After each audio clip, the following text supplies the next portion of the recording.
தேவனுடைய வார்த்தைக்குள்ளே கடந்து செல்வோம். ரோமர் 11ஆம் அதிகாரம் 33ஆம் வசனம். ரோமர் 11:33. தேவனுடைய ஐஸ்வர்யம், ஞானம், அறிவு என்பவைகளின் ஆழம் எவ்வளவாய் இருக்கிறது. இன்றைக்கு தேவ பிள்ளைகளுக்கு தேவனுடைய ஐஸ்வர்யத்தை பற்றி உங்களோடு கூட சில காரியங்களை பகிர்ந்து கொள்ள ஆசைப்படுகிறேன். 2 விதமான ஐஸ்வர்யம் உள்ளது. உலகத்தின் ஐஸ்வர்யம் அல்லது அழிந்து போகக்கூடிய ஐஸ்வர்யம். இரண்டாவதாக தேவனுடைய ஐஸ்வர்யம் அல்லது நிலைத்து நிற்கக்கூடிய ஐஸ்வர்யம். பொதுவாக ஐஸ்வர்யம் என்று சொன்னவுடனே நம்முடைய மனதிலே வருவது பணம், பொருள், நகை, வீடு, கார், பங்களா. இதெல்லாம் நமக்கு ஐஸ்வர்யம் என்று நினைக்கிறோம். ஆண்டவருடைய பரிசுத்த நாமத்துக்கு மகிமை உண்டாதாக. பழைய ஏற்பாட்டை பொறுத்தளவுக்கு அதிகமாக கிட்டத்தட்ட 95% பழைய ஏற்பாட்டிலே ஐஸ்வர்யம் என்று சொல்லப்பட்ட இடங்களெல்லாம் பொருளாதார ஆசீர்வாதத்தை பற்றித்தான் சொல்லியிருக்கிறது. ஒரு மனிதனுக்கு தேவையான பொருளாதார ஆசீர்வாதங்களை பற்றித்தான் ஐஸ்வர்யம் என்கிற வார்த்தையில் கிட்டத்தட்ட 90% மேலாக ஆண்டவர் சொல்லியிருக்கிறார். 2 விதமான ஆசீர்வாதங்கள், 2 பேரிடத்திலிருந்து வரக்கூடிய ஆசீர்வாதங்கள் உண்டு. இன்றைக்கு தேவ பிள்ளைகள் இந்த செய்தியின் முடிவில் நான் யாரிடத்திலிருந்து ஆசீர்வாதத்தை பெற விரும்புகிறேன், அது எப்படிப்பட்ட ஆசீர்வாதம், என் வாழ்க்கையில் அது எவ்வளவு நாட்கள் இருக்கும், அதை பெறுவதற்கு நான் என்ன செய்ய வேண்டும் என்கிற ஒரு தெளிந்த மனதோடு நீங்கள் போவீர்களானால் இந்த நாள் பிரசங்கம் உங்களுக்கு ஆசீர்வாதமாக இருக்கும். ஆதியாகமத்தின் புத்தகம் 14ஆம் அதிகாரம் 21ஆம் வசனத்தை வாசிக்கிறேன். ஆதியாகமம் 14ஆம் அதிகாரம் 21ஆம் வசனம். சோதோமின் ராஜா ஆபிரகாமை நோக்கி, ஜனங்களை எனக்கு தாரும், பொருட்களை நீர் எடுத்துக்கொள்ளும் என்றார். ஒரு பெரிய யுத்தம். ஆபிரகாமுடைய அண்ணன் மகன் லோத்துவை பல தேசத்து ராஜாக்கள் பிடித்து கொண்டு போய்விட்டார்கள். சோதோமின் ராஜா, கொமோராவின் ராஜா எல்லாரையும் பிடிச்சிட்டு போயிட்டாங்க. ஆனால் ஆபிரகாம் போய் அவர்களோடு யுத்தம் பண்ணி அவர்களை ஜெயித்து அவர்களிடத்திலிருந்து கொள்ளை பொருளை கொள்ளையிட்டு வரும்போது இந்த சோதோமின் ராஜா சொல்லுகிறான், ஜனங்களை எனக்கு தாரும், பொருட்களை எல்லாம் நீர் வைத்து கொள்ளும் என்று. அதற்கு ஆபிரகாம் என்ன சொல்லுகிறார்? அதற்கு ஆபிரகாம் சோதோமின் ராஜாவை பார்த்து, ஆபிரகாமை ஐஸ்வர்யவனாக்கினேன் என்று நீர் சொல்லாதபடிக்கு நான் ஒரு சரட்டையாகிலும் பாதரட்சியின் வாரையாகிலும் உமக்கு உண்டானவைகளில் யாதொன்றையாகிலும் எடுத்துக்கொள்ளேன் என்று சொல்லுவதை நாம் பார்க்கிறோம். அதனுடைய அர்த்தம் என்ன? என்னை உயர்த்துவதற்கு ஒரு தெய்வம் இருக்கிறாரப்பா. நீ சோதோமின் ராஜா. சோதோம் பாவத்தின் பிறப்பிடம், முறைகேடான உறவுகள் நிறைந்த இடம், தேவ கோபம் நிறைந்த இடம். தேவ கோபம் நிறைந்த இடத்துல அங்கே ராஜாவாக இருப்பது பிசாசாகத்தான் இருக்க முடியும். அந்த சோதோம் குமாரன் ராஜா அந்த ஜனங்களை டிசிப்ளினில் நடத்தாமல், ஒழுங்குமுறைக்குள் நடத்தாமல் அவர்கள் இஷ்டத்துக்கு விட்டு விடுவானால் அவனுக்குள் இருப்பதும் பிசாசின் ஆவியாகத்தான் இருக்க முடியும்.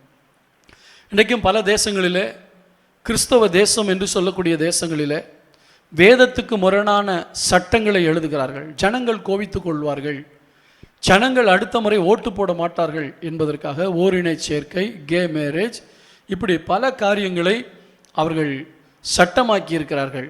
காரணம், தேவனுக்கு பிடிக்காது என்று தெரிந்தும் மனிதர்களுக்கு பிடிப்பதினால் செய்கிறார்கள். அப்படிதான் நான் நினைக்கிறேன் இந்த சோதோமின் ராஜாவும் மக்களை இஷ்டத்துக்கு விட்டிருப்பான். இப்படி பாவம் நிறைந்த ஒருவனிடத்திலிருந்து வருகிற அந்த ஆசீர்வாதம் எனக்கு தேவையில்லை. சொல்லுகிறான், மனிதன் என்னை உயர்த்துவதை நான் விரும்பவில்லை. சொல்லுங்க பார்க்கலாம். மனிதன் என்னை உயர்த்துவதை நான் விரும்பவில்லை, என் தேவன் என்னை உயர்த்த வல்லவராயிருக்கிறார். ஒரு சரட்டையாகிலும் ஒரு பாதரட்சியின் வாரையாகிலும் நான் எடுத்துக்கொள்ள மாட்டேன். அப்போ மேற்கொண்ட வசனத்தில் எது ஐஸ்வர்யம் என்று பார்க்கிறோம்? பொருட்கள் ஐஸ்வர்யம். ஏனென்றால் ஆபிரகாமை ஐஸ்வர்யவனாக்கினேன் என்று நீ சொல்லக்கூடாது. நீ கொடுக்குற பொருளை வாங்கினால் நான் ஐஸ்வர்யவனாகி விடுவேன். எனவே இந்த ஆபிரகாம் என்னால் தான் ஐஸ்வர்யவனானான் என்று நீ சொல்லக்கூடாது. எப்பொழுதுமே என்னுடைய கிரெடிட் என் தேவனுக்கு மட்டும்தான் சொல்ல வேண்டும். எந்த மனிதனுக்கு உதவி செய்த மனிதர்களுக்கு நன்றி சொல்ல வேண்டும், மகிமையை தேவனுக்கு செலுத்த வேண்டும். அதான் நம்முடைய ஆண்டவர் நம்மிடத்தில் எதிர்பார்க்கிற காரியமாக இருக்கிறது. ஆதியாகமம் 26ஆம் அதிகாரம் 13ஆம் வசனத்தில் ஈசாக்கை குறித்து சொல்லப்பட்டிருக்கிறது. அவன் ஐஸ்வர்யவனாகி வர வர விருத்தி அடைந்து மகா பெரியவனானான். இந்த நிலைமைக்கு அவன் வந்ததுக்கு காரணம் என்ன? கர்த்தர் அவனை ஆசீர்வதித்தபடினால் 100 மடங்கு ஆசீர்வாதத்தை பெற்றான். அப்போ பொருளாதாரத்தில் தேவன் அவனை ஆசீர்வதித்தார். இங்கே இருக்கிற எத்தனை பேர் விசுவாசிக்கிறீங்க, நான் ஆராதிக்கிற தேவன் பொருளாதாரத்தில் என்னை ஆசீர்வதிக்க வல்லவராக இருக்கிறார் என்று? தேவனிடத்தில் எதிர்பாருங்கள். மனிதனிடத்தில் எதிர்பார்க்க மனிதனுடைய கையளவு எதுவோ அதுதான் உங்களுக்கு கிடைக்கும். ஆனால் தேவனிடத்திலிருந்து எதிர்பார்த்தா உங்கள் வீடு கொள்ளாத அளவிற்கு அவர் கொடுக்க முடியும். ஈசாக்கை தேவன் ஆசீர்வதித்தார். தேவன் ஈசாக்கை ஆசீர்வதித்தார். அந்த ஆசீர்வாதம் அவனை வர வர விருத்தி அடைய வைத்தது. உங்கள் வாழ்க்கையை கொஞ்சம் யோசித்து பாருங்கள். வர வர உங்கள் வாழ்க்கை முன்னேறி செல்கிறதா, விருத்தி அடைகிறதா, கீழே போய் கொண்டிருக்கிறதா? தேவன் இருந்தால், தேவன் ஆசீர்வதித்தால் எப்பொழுதுமே வர வர கீழே போக மாட்டோம், மேலே போய்கிட்டு தான் இருப்போம். நம்முடைய குணங்கள் ரொம்ப முக்கியம். கர்த்தர் நம்மோடு இருப்பதற்கு நம்முடைய குணம், நம்முடைய சுபாவம் ரொம்ப ரொம்ப முக்கியம். அது சரியில்லாமல் நீங்கள் என்னதான் ஜெபம் பண்ணாலும் அந்த ஜெபம் கேட்கப்படாது. வசனத்தின்படி நம்முடைய சுபாவங்கள் இருக்க வேண்டும், வசனத்தின்படி நம்முடைய வாழ்க்கை இருக்க வேண்டும். அப்போ வர வர என்ன செய்வார்? ஆண்டவர் விருத்தி அடைய செய்ய வல்லவராக இருக்கிறார். உபாகமம் 8ஆம் அதிகாரம் 18ஆம் வசனத்தின்படி ஐஸ்வர்யத்தை சம்பாதிப்பதற்குரிய பலத்தை தேவன்தான் தருகிறார். எத்தனை பேர் விசுவாசிக்கிறீங்க? ஒரு கம்பெனியில் உதாரணத்துக்கு பிரதர் சுந்தரம் இருக்கார். 8 hours டியூட்டியா 10 hours பிரதர்? 8 hours நின்றுக்கிட்டு இருக்கணுமா, உட்காந்து வேலை செய்யணுமா? நின்றுக்கிட்டு தான் வேலை செய்யணும். 8 hours நிற்கிறதுக்கு காலுக்கு என்ன தேவை? பலன் தேவை. அந்த பலத்தை கொடுக்கறது யார்? நம்ம சாப்பிட்ற சாப்பாடா இல்லை தேவன் கொடுக்குறாரா? நம்ம சாப்பிட்ற சாப்பாட்டில் பலன் கிடைத்த காலங்கள் ஒரு காலத்தில் இருந்தது. இப்பொழுது எல்லாமே கலப்படம் பண்ணப்பட்ட உணவு. நாம் சாப்பிடுகிற உணவே நமக்கு வியாதியை கொண்டு வருகிறது. சமீபத்தில் ஒருவர் சொன்னார், கத்திரிக்காய் வாங்க போனால் அந்த பூச்சி கத்திரிக்காயை பார்த்து வாங்குங்க அப்படின்னாரு. ஏன்னா அந்த பூச்சி இருக்க இடத்த நீங்கள் கட் பண்ணிட்டு போயிடலாம், அது ஒரிஜினல் கத்திரிக்காய். ஹைப்ரிட் பண்ணதில் பூச்சி வராது. அதனால் இந்த பூச்சின்னு சொல்லி விட்டுறாதீங்க, அதை கட் பண்ணிட்டு போட்டு சாப்பிடுங்க அப்படின்னு. ஏனென்றால் நாம் சாப்பிடுகிற உணவு இப்பொழுது நமக்கு பலம் தருவதில்லை, பலவீனத்தை கொடுத்து கொண்டு இருக்கிறது. அப்போ உங்களுக்கு எனக்கும் பலம் வேணும்னா யார் தான் கொடுக்கணும்? கர்த்தர் நம்மை பலப்படுத்த வேண்டும். உபாகமம் 8ஆம் அதிகாரம் 18ஆம் வசனம். நான் வாசித்த அந்த வசனத்தை வாசிங்க பார்க்கலாம். உபாகமம் 8ஆம் அதிகாரம் 18ஆம் வசனம். யாராவது சத்தமாக வாசிக்கலாம்? தேவனாகிய கர்த்தரை நினைப்பாயாக, அவரே உன் பிதாக்களுக்கு ஆணையிட்டு கொடுத்த தம்முடைய உடன்படிக்கையை உறுதிப்படுத்தும்படி இந்நாளில் உனக்கு உண்டாயிருக்கிறது போல ஐஸ்வர்யத்தை சம்பாதிப்பதற்குரிய பலனை உனக்கு கொடுக்கிறார். சத்தமா ஒரு அல்லேலூயா சொல்லுவோமா? நான் வேலை செய்து சம்பாதிக்கிறேன் என்று சொல்லாதீர்கள். அந்த வேலை செய்வதற்கு உனக்கு பலன் தருகிறவர் தேவன். ஆண்டவர் என்ன செஞ்சிட்டாரு, எனக்கு என்ன பண்ணிட்டாரு, கடன் இருக்கு, அவ்வளோ தேவை இருக்கு, இவ்வளோ தேவை இருக்குன்னு முறுமுறுக்க கூடாது. 4 நாள் ஜுரம் வந்து படுத்துட்டா 4 நாள் சம்பளம் போயிடும் இல்லையா? உங்களுக்கு வியாதி வராமல், பலவீனங்கள் வராமல் உங்களுக்கு பலத்தை கொடுக்கிறவர் நம்முடைய ஆண்டவர். எனவே ஐஸ்வர்யத்தை ஐஸ்வர்யம் பாவம் அல்ல, ஐஸ்வர்யம் பாவம் அல்ல. அந்த ஐஸ்வர்யத்தை சம்பாதிப்பதற்கு பலன் தருகிறவர் யார்? கர்த்தர் தான். சங்கீதம் 29:11 கர்த்தர் தம்முடைய ஜனத்துக்கு பலன் தருகிறார், கர்த்தர் தம்முடைய ஜனத்துக்கு சமாதானம் அருளுகிறார் என்று சொல்லப்பட்டிருக்கிறது. அப்போ அவருடைய ஜனமாய் நீங்கள் இருப்பீர்கள் என்றால் அவருடைய ஜனத்துக்கு கண்டிப்பாக என்ன தருவார்? பலன் தருவார். உன் பலவீனத்தில் என் பலன் பூரணமாய் விளங்கும் என்று சொன்ன தேவன். நான் உன்னை பலப்படுத்தி உனக்கு சகாயம் செய்வேன் என்று சொன்ன தேவன். தாவீதை இதை நன்றாய் அறிந்திருந்தபடியால் தான் சொல்லுகிறான், கர்த்தர் என் பலன், கர்த்தரே என் பலன். இந்த வார்த்தையை திரும்ப சொல்லுங்க பார்க்கலாம். கர்த்தர் என் பலன், கர்த்தரே என் பலன்.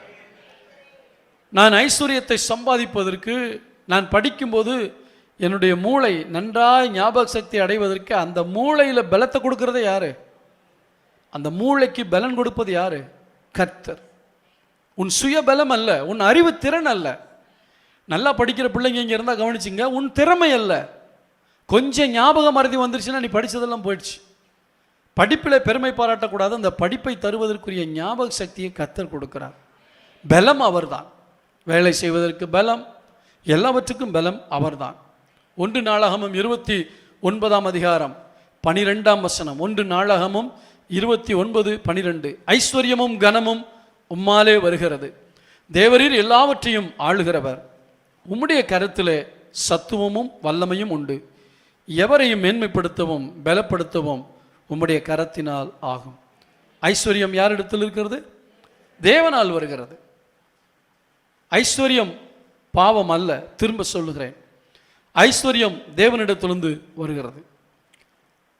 நான் முதலாவது சொன்னேன், சோதோம் கொமோராவுடைய ராஜாவிடத்திலிருந்து, சோதோமின் ராஜாவிடத்திலிருந்தும் ஆசீர்வாதம் வரும், தேவனிடத்திலிருந்தும் வரும்.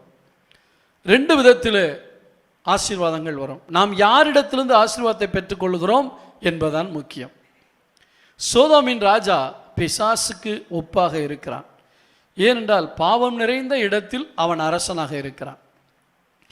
பிசாசும் எங்கே பாவம் இருக்கிறதோ, எங்கே இருள் இருக்கிறதோ அந்த இடத்தில் அவன் அரசனாக இருப்பான். அந்த சாத்தானை பிரியப்படுத்திட்டா போதும், இந்த உலகத்தினுடைய ஆசீர்வாதத்தை எல்லாம் தருவான். மத்தேயு 4ஆம் அதிகாரம் 8-9 வசனங்களை நீங்கள் வாசித்து பார்க்கும் பொழுது என்ன நடக்கிறது?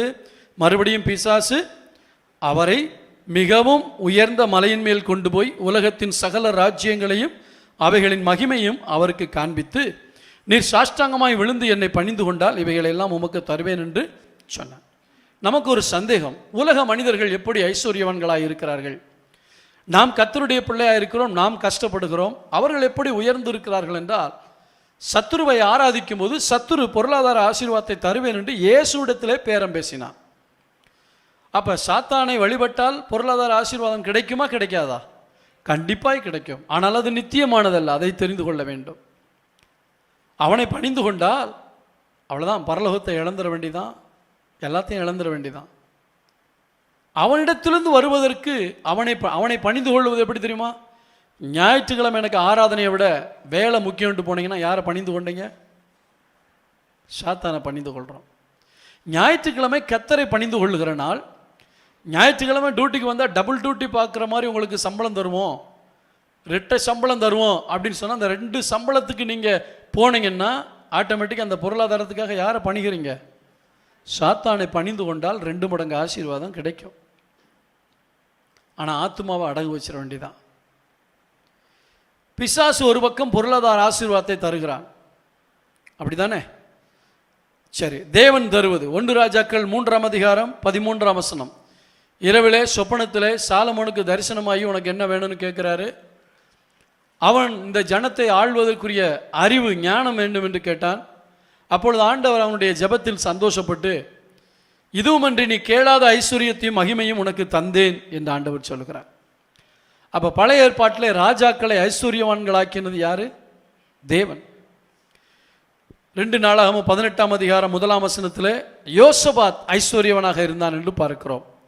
2 நாளாகமம் 32:27 எசேக்கியா ராஜா, நான் சொல்றதை கவனிச்சுட்டே வாங்க, எசேக்கியா ராஜா ஐஸ்வர்யவனாக இருந்தான் என்று பார்க்கிறோம். அப்போ நம்முடைய ஆபிரகாம் ஐஸ்வர்யவனாக இருந்தார், சீமானாக இருந்தார், ஈசாக்கு ஐஸ்வர்யவனாக இருந்தார், தாவீது ஐஸ்வர்யவனாக இருந்தார், சாலமோன் ஐஸ்வர்யவனாக இருந்தார். அதே போல யோசபாத் கர்த்தருக்கு பிரியமானவன். எசேக்கியா ராஜா கர்த்தரை நம்புவதில் அவனைப் போல அவனுக்கு முன்னும் அவனுக்கு பின்னும் இல்லை.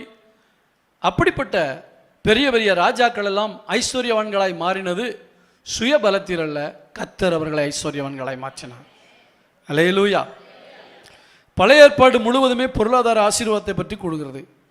ஆனால் புதிய ஏற்பாட்டில் ஆவிக்குரிய ஐஸ்வர்யத்தை பற்றியும் பொருளாதார ஐஸ்வர்யத்தை பற்றியும் சேர்த்து கூறுகிறது. பழைய ஏற்பாடு முழுவதுமாக பொருளாதார ஆசீர்வாதம். ஆனால் புதிய ஏற்பாட்டில் ஆண்டவர் இயேசு சொன்னார், பூமியிலே உங்களுக்கு பொக்கிஷங்களை சேர்த்து வைக்க வேண்டாம், பரலோகத்தில் உங்களுக்கு பொக்கிஷங்களை சேர்த்து வைங்கள். அப்போ ஆண்டவர் என்ன சொல்ல வருகிறார் என்றால், இந்த பூமியிலே நான் உனக்கு தருவேன், ஆனால் இந்த பூமியிலே உன் இருதயத்தை அதன் மேல் வைத்து வாழாதே. பரலோகம்தான் உனக்கு நிரந்தரமான இடம். நான் கொடுக்கிற அனைத்தும் உனக்கு தற்காலிகம், ஆனால் ஆவிக்குரிய காரியங்கள் உனக்கு நிரந்தரமானது. அல்லேலூயா. மத்தேயு 6ஆம் அதிகாரம் 33ஆம் வசனத்தில் ஆண்டவர் சொல்கிறார், முதலாவது தேவனுடைய ராஜ்யத்தையும் அவருடைய நீதியும் தேடுங்கள், அப்பொழுது இவைகளெல்லாம் உங்களுக்கு, எவைகளெல்லாம், இந்த சரீரம் வாழ்வதற்கு என்ன தேவையோ அத்தனையும் கூட கொடுக்கிற தேவனாக இருக்கிறார்.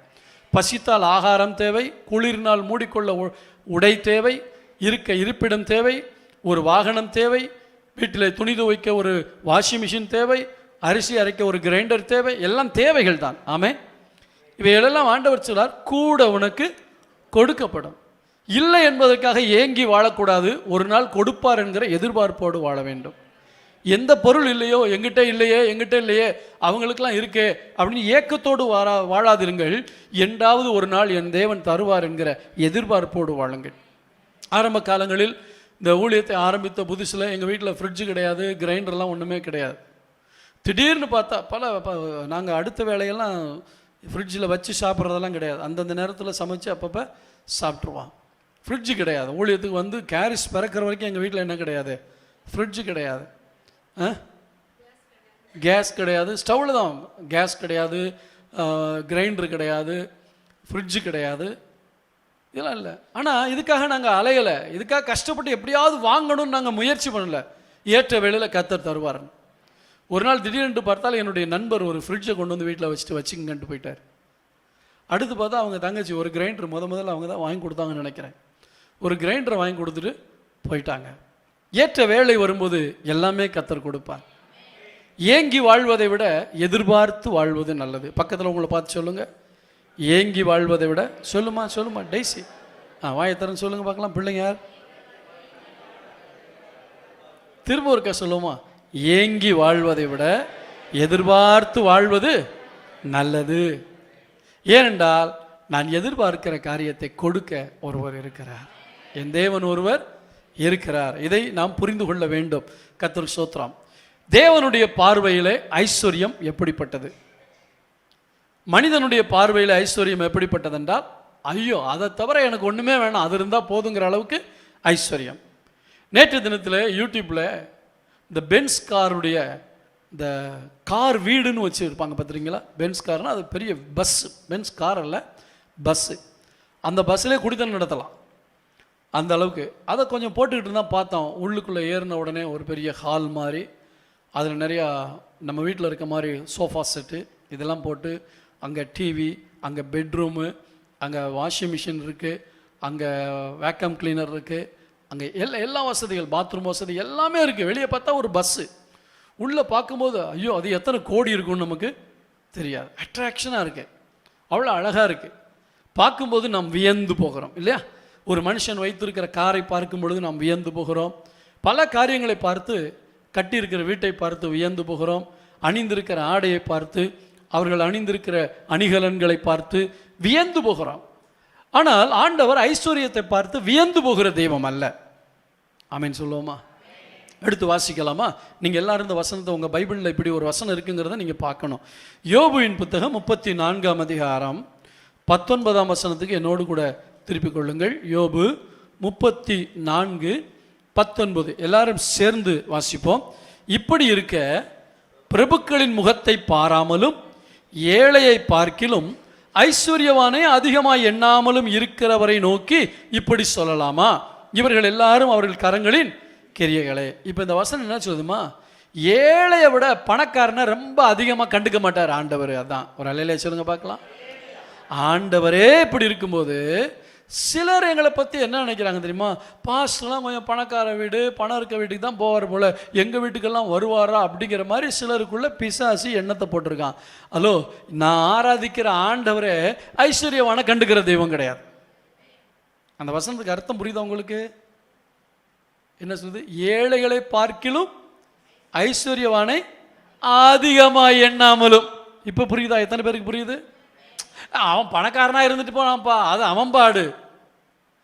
ஏழையை விட ஆண்டவர் பணக்காரனை என்ன செய்யறது? உயர்வான்னு நினைக்கிறது இல்லை. ஏன்னா ரெண்டு பேருமே அவருடைய கரத்தின் கிரியைகள் தான். அல்லேலூயா. அப்போ ஆண்டவருடைய பார்வையில் ஐஸ்வர்யம் என்பது ஒருவன் அனுபவிப்பதற்கு எது தேவையோ அது இல்லாதவனுடைய பார்வையில் அது ஐஸ்வர்யமாக தெரிகிறது. ஒரு கார், ஒரு வீடு, ஒரு பைக்கு, வீட்டுக்கு வேண்டிய எல்லா வசதியும் இருக்கிறவனை பார்க்கும் பொழுது ஒரு சாதாரண குடிசையில் இருக்கிறவனுக்கு அவன் ஐஸ்வர்யவான் போல தெரியும். நான் சொன்ன இத்தனையும் இருக்கிறவன் இவனை விட மேலாக இருக்கிறவனை பார்க்கும் பொழுது அவன் ஐஸ்வர்யவானாய் தெரிவான்.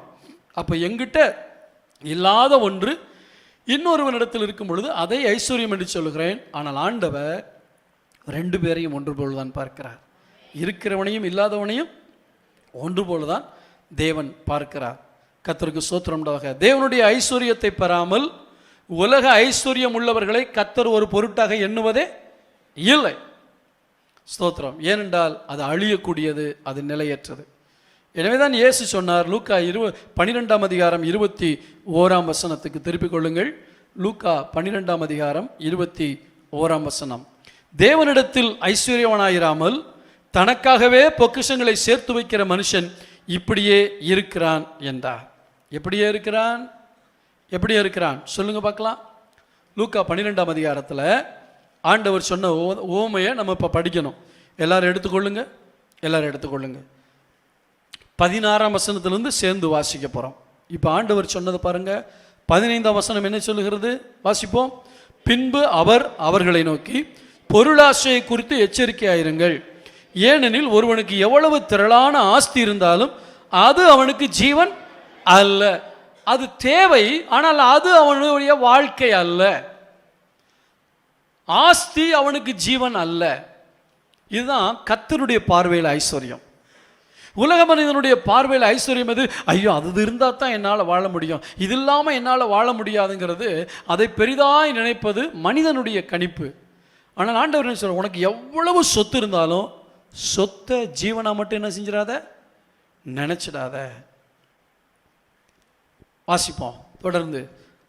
அல்லாமலும் ஒரு ஊமையை அவர்களுக்கு சொன்னார். சேர்ந்து வாசிப்போம். ஐஸ்வர்யமுள்ள ஒருவனுடைய நிலம் நன்றாய் விளைந்து. தப்பு இல்லையே, அவன் ஐஸ்வர்யவான்.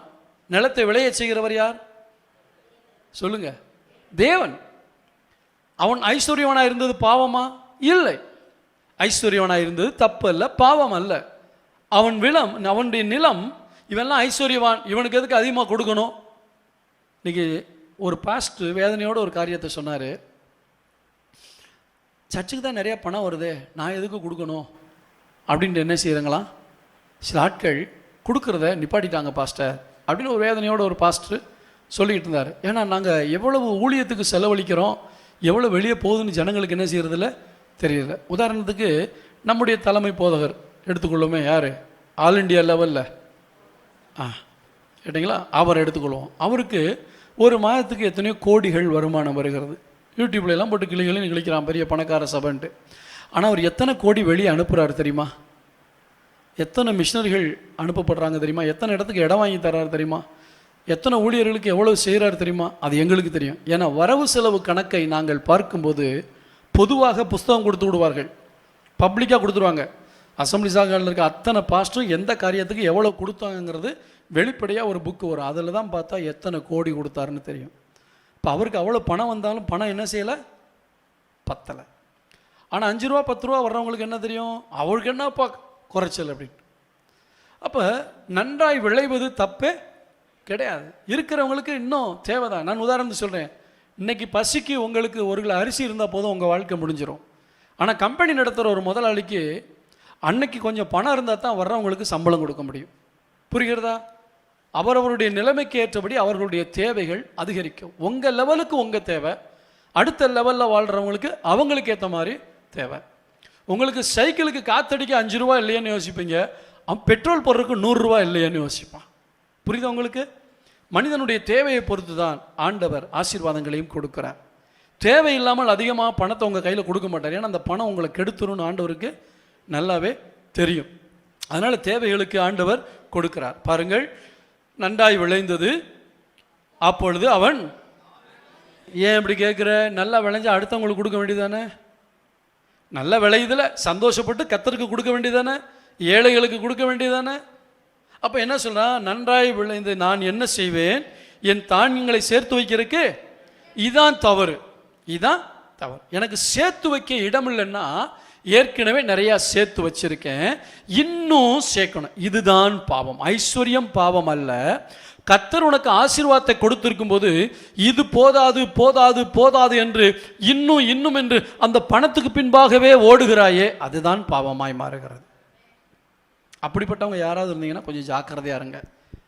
உள்ளது போதும் என்று என்ன கடவோம். அப்படி போதும் என்கிற மனதை என்னது பொன் செய்யும் மருந்து. அது உலக மனுஷன். போதும் என்கிற மனதனுடைய தெய்வ பக்தியே மிகுந்த ஆதாயம். அப்போ இருக்கிறது போதும்னு நினச்சிங்கன்னா போதுமான அளவுக்கு கர்த்தர் கொடுப்பார். போதும்னு நினச்சிங்கன்னா இன்னும் அவர் என்ன செய்வார் தர். அந்த போதும் என்கிற மனது இன்னும் இன்னும் இன்னும். இவன் என்ன சொன்னான், சேர்த்து வைக்கிறதுக்கு, ஆனால் கொடுக்கறதுக்கு இடம் இருக்கா இல்லையா? அவன் முன்னாடி எத்தனை பேர் இருந்திருப்பாங்க, எத்தனை ஏழைகள். பொருளாதாரம் நம்முடைய வாழ்க்கையில் வரும் பொழுது நமக்கு சேர்த்து வைக்க இடம் இல்லையா, இதை எந்தில் முதலீடு போடலாம், இதில் சேர்க்கலாங்கிறத விட யாருக்காவது நம்ம 4 பேருக்கு என்னாச்சு, நீங்கள் அன்னதானம் பண்ணி ஊருக்கெல்லாம் உங்கள் பணத்தெல்லாம் இறங்கன்னு சொல்லலை, ஆனால் அட்லீஸ்ட் ஒரு 4 பேருக்காவது உங்கள் பணம் கொஞ்சம் பயன்படுத்துமே. ஒரு ஊழியக்காரர் நிறைய இடங்களில் போய் ஊழியம் செய்தார், நிறைய காணிக்கை வந்தது, பெரிய அளவில் ஊழியம் செய்தார். ஆனால் இன்கம் டேக்ஸ் ரைடு வந்தப்போ யாருக்கும் தெரியாமல் பணத்தை போட்டு எரிச்சாராம். ஏன்? அவர் இருந்த அதே ஊரில் செருப்பு கூட இல்லாமல் ஊழியம் செய்யக்கூடிய ஆட்கள் இருந்தார்கள். அவர்களுக்கு கொடுப்பதற்கு கண்கள் தெரியவில்லை. கஷ்டப்படுற ஒரு ஊழியக்காரனை பார்க்கும்போது, இன்றைக்கும் பாஸ்டர்ஸ் மீட்டிங் போகும்பொழுது சிலருடைய கஷ்டங்களை நாங்கள் தெரிந்து கொண்டால் உடனடியாக நாங்கள் அவர்களுக்கு எடுத்து கொடுக்கிறோம். இன்று வரை அதை செய்து கொண்டிருக்கிறோம். நம்முடைய பணம் நமக்கு மட்டும் இருக்கக்கூடாது, மற்றவர்களுக்கும் செல்ல வேண்டும். இவர் என்ன செய்தான், என்ன செய்கிறது, கொடுக்க மனசு இல்லாமல் என்ன செய்கிறான், ஏன் சேர்த்து வைக்க இடமில்லையே. இப்போ நான் ஒன்று செய்வேன், என் களஞ்சியங்களை இடித்து பெரிதாய் கட்டி எனக்கு விளைந்த தானியங்களையும் என் பொருட்களையும் அங்கே சேர்த்து வைத்து பின்பு ஆத்துமாவே உனக்காக. இது சரீரத்துக்கு சேர்த்து வைக்கப்பட்டதா, ஆத்மாவுக்கு சேர்த்து வைக்கப்பட்டதா? ஆனால் இவன் என்ன சொல்கிறான், ஆத்மா. அதான் ஆண்டவருடைய பார்வையில் ஐஸ்வர்யத்தை பார்க்கணும். எவ்வளவு பணம் இருந்தாலும் அது உங்கள் ஆத்மாவை ரட்சிக்காது, ஆத்மாவை பரலோகத்துக்கு கொண்டு போகாது. இந்த உலகத்தில் அனுபவிப்பதற்கு மட்டும்தான் இது பயன்படும். இந்த கண்ணோட்டத்தில் பணத்தை பார்க்க ஆரம்பிச்சிட்டிங்கன்னா நீங்கள் பெரிய கோடீஸ்வரனாகவும் மாற மாட்டீங்க, தரித்திரனாகவும் மாற மாட்டீங்க, ஒரு குறையும் இல்லாமல் சந்தோஷமாக வாழ்வீங்க. எது தேவை? எது தேவை? தரித்திரத்தில் வாழ வேண்டாம், தேவையில்லை. பெரிய கோடீஸ்வரனாக வேண்டாம். ஆண்டவர் என்ன அளவுக்கு மிஞ்சி ஆசீர்வதிச்சிருக்காரு, அது போதும். கஷ்டம் இல்லையே, அது எனக்கு போதும். இப்போ சொல்கிறான், ஆத்மாவே உனக்காக அநேக வருஷங்களுக்கும் அநேகம் பொருள் சேர்த்து வைக்கப்பட்டிருக்கிறது, நீ இளைப்பாரி புசித்து பூரிப்பாயிரு என்று என் ஆத்மாவோடு சொல்லுவேன் என்று தனக்குள்ளே சிந்தித்து கொண்டான். தேவனோ அவனை நோக்கி, மதிகேடனே, உன் ஆத்துமா உன்னிடத்திலும் இந்த ராத்திரியில் எடுத்துக்கொள்ளப்படும், அப்பொழுது நீ சேகரித்தவைகள் யாருடையவைகளாகும்? கொரோனாவில் செத்து போனாங்களே, அவங்கெல்லாம் என்ன கனவோடு வாழ்ந்திருப்பார்கள்? எத்தனை கோடிகளை வைத்து எப்படியெல்லாம் வாழ்ந்திருப்பார்கள்? யோசித்து பாருங்கள். ஆனால் அவர்களுடைய கனவு பலிக்கவில்லையே. இன்றைக்கு நம்முடைய எதிர்காலத்தை குறித்து அநேக வருடங்களுக்கு என்று திட்டம் போடுகிறோம். நம்முடைய திட்டங்கள் ஆண்டவருடைய சித்தமாக இராவிட்டால் அது நிறைவேறாது. ஆமென், அல்லேலூயா. சமீபத்தில் ஆண்டவர் எனக்கு ஒரு பாடத்தை கற்றுக் கொடுத்தார். பாடத்தை கற்றுக் கொடுத்தார் என்பதை விட புதிய கோணத்தில் தேவனை பார்க்க எனக்கு ஒரு சந்தர்ப்பம் கிடைத்தது. என்னவென்றால், நான் ஓட்டி கொண்டிருக்கிற இந்த கார் 7 ஆண்டுகள் முடிந்து 8வது ஆண்டுக்குள்ளே போய் கொண்டிருக்கிறது. முந்தின காரை 6 வருடத்திலேயே நான் விட்டுவிட்டு புதிய கார் வாங்கினேன். சிலர் சொன்னார்கள், பாஸ்டர் 7 வருஷம் ஆச்சு, இதை விற்றுருங்க, இதுக்கு மேலே வேலை வைக்கும் அப்படின்னு சொன்ன உடனே அந்த சொன்ன வார்த்தை என்னை பூஸ்டப் பண்ணிருச்சு.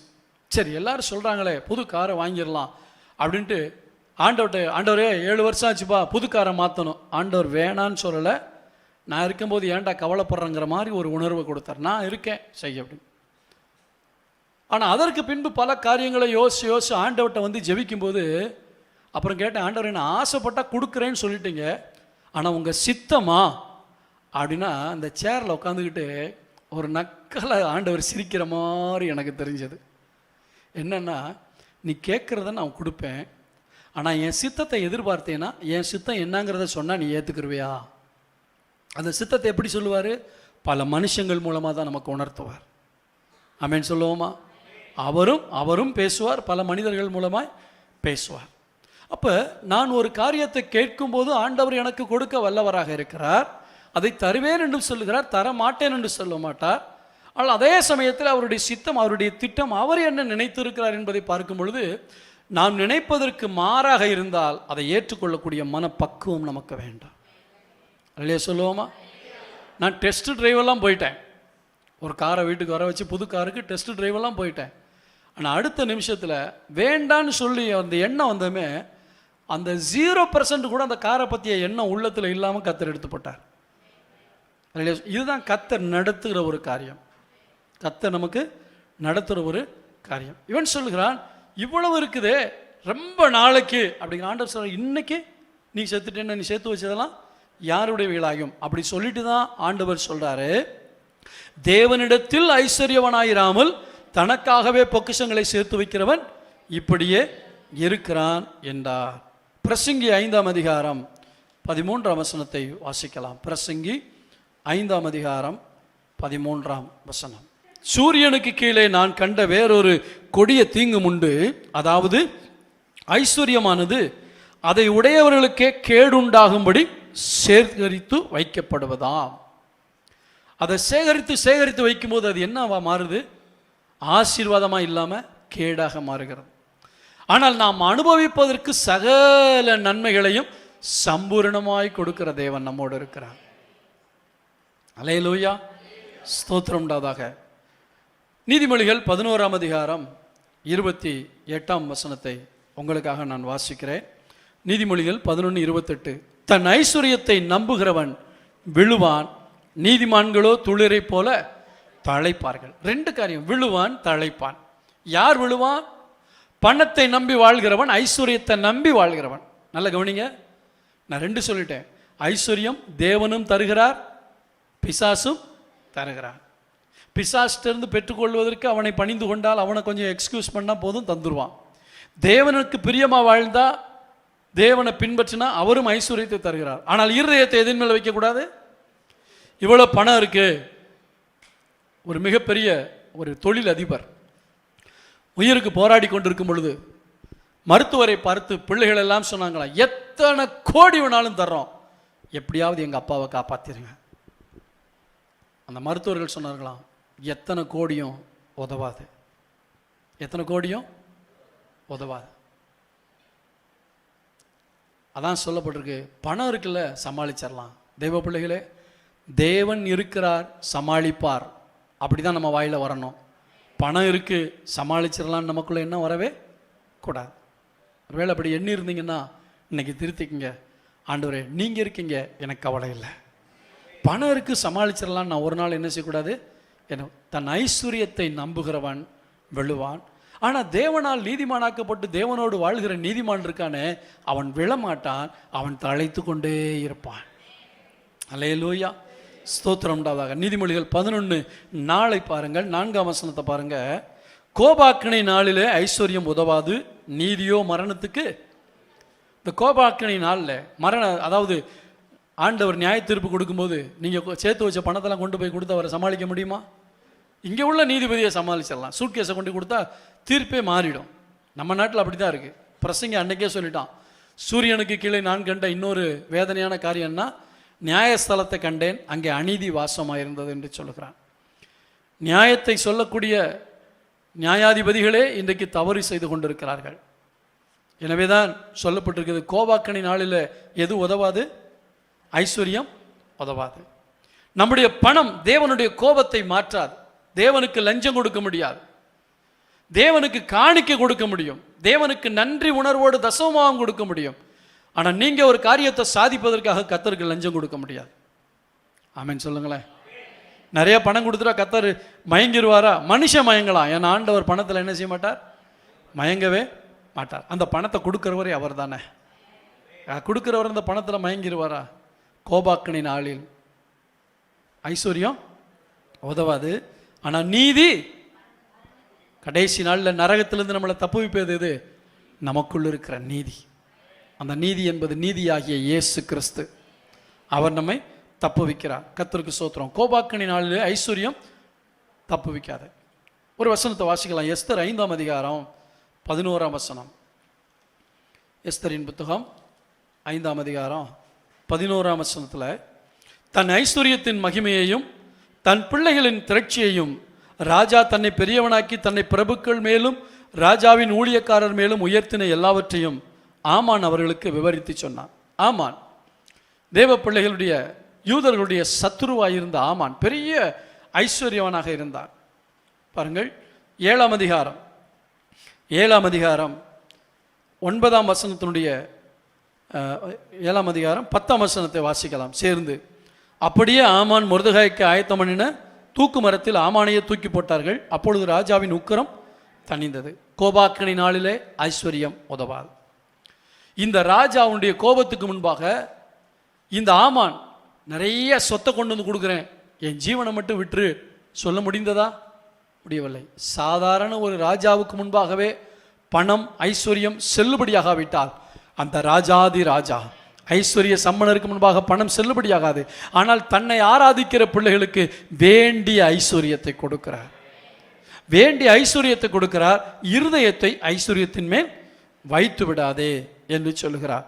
கர்த்தருக்கு ஸ்தோத்திரம். உன் பொருள் பெருகினால் ஐஸ்வர்யத்தை என்ன செய்யாத. சங்கீதம் 62க்கு திருப்பிக் கொள்ளுங்கள். சங்கீதம் 62 10ஆம் வசனம். சங்கீதம் 62:10. கொடுமையை நம்பாதிருங்கள், கொள்ளையினால் பெருமை பாராட்டாதிருங்கள், ஐஸ்வர்யம் விருத்தியானால் இருதயத்தை அதன் மேல் வையாதேயுங்கள். கொஞ்சம் பணத்தை ஆண்டவர் கொடுத்தாருன்னா இருதயத்தை அது மேலே வச்சிடாதீங்க. ஆனால் கர்த்தர் பணம் கொடுப்பார், கர்த்தர் ஐஸ்வர்யத்தை கொடுப்பார். எத்தனை பேர் விசுவாசிக்கிறீங்க? கர்த்தர் ஐஸ்வர்யத்தை கொடுப்பார், பணத்தை கொடுப்பார். ஆனால் இருதயத்தை என்ன செய்யக்கூடாது? அது மேலே வச்சிடக்கூடாது. இப்படி பக்குவமாக வாழ்ந்தீங்கன்னா ஆண்டவர் உங்களையும் ஐஸ்வர்யவானாய் மாற்றுவார். தேவனுடைய கண்ணோட்டம் என்ன? ஐஸ்வர்யம் ஆசீர்வாதம். ஆனால் மேலே மேலே மேலே மேலே சேர்த்துக்கிட்டே போகணும்னு சொன்னீங்கன்னா அது உனக்கு கேடாக மாறிடும். உன் இருதயத்தை அது மேலே வச்சேன்னா அது அழிந்து போகும். ரெண்டாவது, நியாய தீர்ப்பு நாளில் இந்த பணம் உனக்கு உதவவே உதவாது. இந்த கண்ணோட்டத்தோடு நீங்கள் ஐஸ்வர்யத்தை அணுகுனீங்கன்னா நீங்கள் நல்லா வாழலாம். நீங்கள் நல்லா வாழலாம். அடுத்தவங்களுக்கு கொடுத்து வாழலாம். அடுத்தவங்களுக்கு கொடுத்து, கர்த்தருக்கு கொடுக்க வேண்டியதை கர்த்தருக்கு கொடுத்து, மனுஷனுக்கு கொடுக்க வேண்டியதை மனுஷனுக்கு கொடுத்து, மனுஷன்னா ராயனுக்குரியதை, டேக்ஸ் கட்ட வேண்டியதை கள்ள கணக்கு எழுதிடக்கூடாது, வருமானத்தை குறைச்சி காட்டக்கூடாது. எவ்வளோ டேக்ஸ் கட்டணுமோ அவ்வளோ டேக்ஸு கட்டணும். சில ஆட்கள் எதுக்கு டேக்ஸ் கட்டணும் அப்படின்ட்டு ஏழைகளுக்கு கொடுக்குறேன், எப்படியோ உன் பணம் வெளியே போகணும். ஆமே. சில கேன்டீன்லாம் 10 ரூபாய்க்கு சாப்பாடு போடுவாங்க கம்பெனியில். பார்த்துருங்களா? உங்கள் கம்பெனியில் இருக்காப்பா பாஷா? எவ்வளவு? 2 ரூபா, 20 ருபீஸ். சரி, சாப்பாடு எவ்வளவு? 20 ருபீஸ். சாப்பாடு போட முடியுமா? இல்லை. 20 ருபீஸ் சாப்பாடு போடுறோன்ட்டு நிறைய கணக்கு காமிச்சிட்டு இன்கம் டேக்ஸ் கட்டாமல் விட்டுருவாங்க. எப்படியோ இவங்களாவது பொழைச்சிட்டு போட்டோம். ஏதோ ஒரு விதத்தில் என்ன செய்யணும்? ஐஸ்வர்யம் சேர்த்து வைப்பதற்காக அல்ல, பகிர்ந்து கொடுப்பதற்காக. ஆமென். முன்னாடி சொன்ன வார்த்தையை சொல்லுங்க பார்க்கலாம். ஏங்கி வாழாத, எதிர்பார்த்து வாழ். சேர்த்து வைக்காத, பகிர்ந்து கொடு. அப்போ பாச சேர்த்து வைக்கக்கூடாதா? சேர்த்து வைப்பது என்பது உங்களுடைய சேவிங்ஸை பற்றி கர்த்தர் சொல்லலை. இன்னும் வேணும், இன்னும் வேணும், இன்னும் வேணும்னு சொல்லி அவங்க லெவலுக்கு நம்ம வரணும்னு சொல்லி அடுத்தவங்கள ரீச் பண்ணணும்னு சேர்க்குறீங்களா? அதைத்தான் கர்த்தர் சொல்கிறார். கொஞ்சம் நீங்கள் வருமானத்தில் சேர்த்து வச்சா தான் திடீர்னு ஒரு தேவை வரும் பொழுது அதிலிருந்து நீங்கள் எடுத்து கொடுக்க முடியும். அப்போ அதெல்லாம் கர்த்தர் பார்த்துக்குவார். அந்த கர்த்தர் பார்த்துக்குருவார்னு சொல்கிற கர்த்தர் தான் சொன்னார், மீதமானவங்களை தூக்கி குப்பத்தட்டு போடு, நான் அப்பப்போ அற்புதம் செய்வேன்னு சொல்லலை, மீதியான துணிக்கைகளை சேதமாகாதபடிக்கு சேர்த்து வையுங்கள் என்று சொன்னார். நம்முடைய விசுவாசம், சிலருடைய விசுவாசம் எப்படி தெரியுமா? அதெல்லாம் ஆண்டவர் பார்த்துக்குவார், நான்லாம் இந்த பணத்தை நம்பலை அப்படியும் சொல்லக்கூடாது. உதாசீனம் பண்ணக்கூடாது. கர்த்தர் கொடுத்த பணத்தை செலவழிக்க வேண்டும். அடுத்த தேவைக்கு நாம் என்ன செய்ய வேண்டும்? கொஞ்சமாவது சேர்த்து வைக்க வேண்டும். இது கர்த்தரே சொல்லுவது. ஆனால் சேகரித்து வைப்பது என்பதுன்னா நிறைய சேர்த்து நாம் பார்க்கணும். என்கிட்ட எவ்வளவு இருக்கு எண்ணிக்கிட்டே இருக்கிறது, எண்ணி பார்க்கறது, உள்ளே வச்சுறது, அடுத்து வரணும் எண்ணி வைக்கிறது, அடுத்து வரணும் எண்ணி வைக்கிறது, உள்ளே சேர்ந்துக்கிட்டே போகும். ஹலோ, இந்த நாய் பெற்ற தெங்கம்பழம் சொல்லுவாங்கல்ல, தென்னம்பழமா? அதுக்கு அதை உடைச்சி சாப்பிடவும் தெரியாது, யார்ட்டையும் என்ன செய்யாது, கொடுக்காது. அந்த மாதிரி நானும் அனுபவிக்க மாட்டேன், அடுத்தவங்களுக்கு வேணான்னு இருக்கக்கூடாது. நீங்களும் அனுபவிங்க. நாம் அனுபவிப்பதற்கு தான் சகல நன்மைகளை கர்த்தர் கொடுக்குறார். நல்லா சாப்பிடுங்க, நல்லா உடுத்துங்க. வருஷத்துக்கு ஒருக்கா மனைவி பிள்ளைகளோட வெளியே எங்கேயாவது என்ன செய்யுங்க, சில ஆட்கள் வார வாரம் பிக்னிக் போகிற ஆட்கள் இருக்காங்க, அதுவும் மோசம். இப்போ காசு இருக்குங்கிறக்கா என்ன செய்யக்கூடாது, வாரம் வாரம் அங்கே போகிறேன் இங்கே போகிறேன்னு அந்த இடம் இந்த இடம் இப்படி சுற்றிக்கிட்டே இருக்கக்கூடாது. வருஷத்துக்கு ஒருக்கா மனைவி பிள்ளைகளை என்ன செய்யுங்க, வெளியே கூட்டு போய் சந்தோஷமாக எவ்வளவோ செலவழித பணம் தேவை அதுக்கு சேர்த்து வைங்க. பிள்ளைகளுக்கு கல்யாணத்துக்கு சேர்த்து வைக்கணும், அதுக்கு சேர்த்து வைங்க, தவறில்லை. பிள்ளைகளுக்கு படிப்பு சேர்த்து வைக்கணும், அது தேவைக்காக சேர்த்து வைக்கிறீர்கள், பெருமைக்காக சேர்த்து வைக்கவில்லை. புரியுதா? ரெண்டுக்கும் உள்ள வித்தியாசம் புரியுதா? தேவைக்காக ஒரு மனிதன் சேர்த்து வைக்க வேண்டும். அப்போ பாஸ்டர் வருமானமே பத்தலைய பாஸ்டர், எப்படி பாஸ்டர் சேர்த்து வைக்கிறது? முதல்ல பரலோகத்தில் சேர்த்து வைக்கிறதுக்கு கர்த்தருடைய காரியத்தை கொடுத்தா இங்கே சேர்த்து வைக்கிறதுக்குரிய எக்ஸ்ட்ரா பிளஸிங்கை கர்த்தர் கொடுப்பார். அதனால தான் சொன்னார், பரலோகத்தில் உங்கள் பொக்கிஷங்களை எப்படி சேர்க்கறது? கர்த்தருடைய காரியங்களை கர்த்தருக்கு கொடுக்கும்போது, இந்த பிஎஃப் பார்த்துருக்கீங்களா? பிஎஃப் பிடிக்கிறாங்களே, உங்கள் கம்பெனியில் பிஎஃப் பிடிக்கிறாங்களா? உங்கள்கிட்ட மாதம் 1000 ரூபா பிடிச்சா அவங்க என்ன செய்வாங்க? 2000 ரூபா போடுவாங்க. 1000 ரூபா போடுவாங்களா 2000 போடுவாங்களா? 1000 ரூபா தானே? பாதிக்கு பாதியா? பாதிக்கு பாதி. இப்போ நீங்கள் 1000 ரூபா போட்டால் அவங்க 1000 ரூபா போடுவாங்க. நீங்கள் போட்ட 1000 ரூபாய் அவங்க எடுத்துக்கிடுவாங்களா, திரும்ப சேர்த்து உங்களுக்கு கொடுப்பாங்களா? இதே ஃபார்முலா தான் கர்த்தருடைய காரியம். நான் கொடுக்கறத எடுத்து வச்சுக்கிற மாட்டார், நான் கொடுக்கறதுக்கு இன்னொரு பங்கு போட்டு வச்சிருப்பாரு. ஒரு நாள் வரும்போது அற்புதமாக அதை எனக்கு திரும்ப கிடைக்க பண்ணுவார். அல்லேலூயா, கர்த்தருக்கு ஸ்தோத்திரம் உண்டாதாக. எனவே ஆண்டவர் இந்த ஐஸ்வர்யத்தை பற்றி இப்படி சொல்கிறார். நீதிமொழிகள் 10ஆம் அதிகாரம் 22ஆம் வசனத்தில் ஆண்டவர் கொடுக்கிற ஐஸ்வர்யம் எப்படிப்பட்டது என்பதை பற்றி ஆண்டவர் எங்கே சொல்லுகிறார். 10ஆம் அதிகாரம் 22ஆம் வசனம். கர்த்தரின் ஆசீர்வாதமே ஐஸ்வர்யத்தை தரும், அதனோடு அவர் வேதனையை. இதான் விஷயம். பணம் இருக்கும்போது நான் சந்தோஷமாக சமாதானமாக தேவ சமூகத்தில் வந்து தேவனை துதித்து ஆராதித்து இப்படியெல்லாம் வாழ்ந்தும் என்கிட்ட பணம் இருக்குன்னா அது கர்த்தர் கொடுத்த பணம். பணம் வந்ததுனால என்னால் ஆலயத்துக்கு வர முடியலை, பணம் வந்ததுனால என்னுடைய ஜபம் குறைஞ்சி போச்சு, பணம் வந்ததுனால என்னுடைய ஸ்டேட்டஸ் கூடிருச்சு, ஆனால் ஆதியில் இருந்த அந்த ஆவிக்குரிய அனல் இல்லை, ஆண்டவரை தேடுற தேடல் இல்லை அப்படின்னு சொன்னால் அந்த ஐஸ்வர்யம் தேவனை விட்டு உங்களை பிரிப்பதற்கு பிசாசால் வந்தது. ரெண்டு புரியுதா உங்களுக்கு? ஐஸ்வர்யம் வந்தும் நீங்கள் ஆண்டவருக்குரிய காரியங்களில் இணைந்து இருக்கிறீர்கள் என்றால் அதில் வேதனை இருக்காது. ஆனால் சிலருக்கு பணம் வந்த உடனே ஆராதனை விட்டுருவாங்க, ஜபத்தை விட்டுருவாங்க. அந்த ஸ்டேட்டஸ் உயர உயர ஆரம்பத்தில் இந்த சின்ன பிள்ளை போல ஓடி ஓடி வந்த பழக்கம் அவங்களுக்கு வெக்கமாக தெரியும். ஆனால் ஆண்டவர் எதை தெரியுமா பார்க்குறாரு? உன் இள வயதின் பக்தியை தான் பார்க்கிறார். நீ சின்ன வயசில் எப்படி ஓடி ஓடி வந்த, சின்ன வயசுனா ரட்சிக்கப்பட்ட புதுசில் என் மேலே எவ்வளோ ஆசையாக வந்த, ஆனால் இப்போ வயசு கூடிருச்சு, ஆனால் உனக்கு வசதியும் கூடிருச்சு, இதை நீ அற்பமாக நினைக்கிற. ஆண்டவர் எப்போவுமே அந்த ஆரம்பத்தில் இருக்க தான் பார்ப்பார். நீங்கள் உங்கள் புருஷன்ட்ட எந்த அன்பை எதிர்பார்க்குறீங்க? சகோதரிகள் சொல்லுங்கள்.